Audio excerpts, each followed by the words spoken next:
طابت أوقاتكم بكل خير أعزائي المشاهدين. عدد آخر من برنامج اربح مع تميم من هنا من محلات السلوان للتسوق.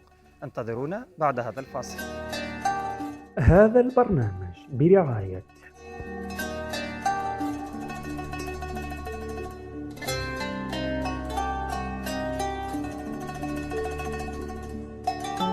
أول متسابقة أعزائي المشاهدين، رمضان مبارك. نتعرف عليك. رمضان مبارك عليكم وعلى كل سكان الطرب العربي، ومرحبا بكم ان شاء الله. معكم ممكن معروف عندكم ان شاء الله. لا معروف. معكم اخوكم عادل ان شاء الله، وصحة رمضانكم كل عام وانتم بخير ان شاء إن الله. شاء الله ربي يسون إن شاء الله. ربي يبارك فيك ان شاء الله. آمين. لدينا عادل، لدينا الدين، الثقافة العامة والرياضة، أي مجال تختار؟ نختاروا الدين ان شاء الله. إن شاء الله من 1 إلى 4. نختاروا واحد ان شاء الله. السؤال واحد، ما هي الصورة التي كانت سببا في إسلام سيدنا عمر بن الخطاب رضي الله عنه؟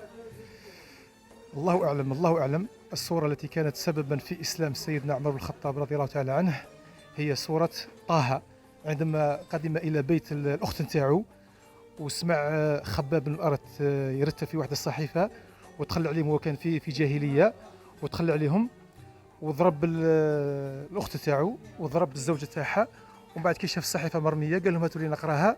قالوا له لا، هذا قران طاهر وانت نجس، روح طهر. كي قراها بسم الله الرحمن الرحيم، طه ما انزلنا عليك القران لتشقى.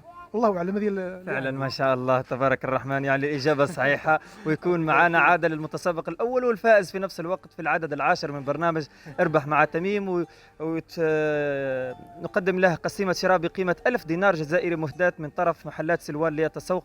كلمة وجه المتابعين. رمضان مبارك ان شاء الله، وبارك الله فيكم هذه الحصه هذه، وراك مشكوره سي صادق، راك معروف على المستوى المحلي هنا والمستوى الولائي ان شاء الله، وبالتوفيق لكم ان شاء الله، وصحه عيدكم ومبروك عليكم السباقه انتم الثانيين. الله يبارك فيك. شكرا. شكرا لحسن إصغائكم وكرم متابعتكم أعزائي المشاهدين. وهذا السؤال الموجه إلى حضراتكم وهو كالتالي: من هو أصغر شهداء معركة بدر؟ قدم الإجابة في التعليق مرفق بالاسم واللقب، ولا تنسوا مشاركة العدد حتى تحسب الإجابة. صحف ترك.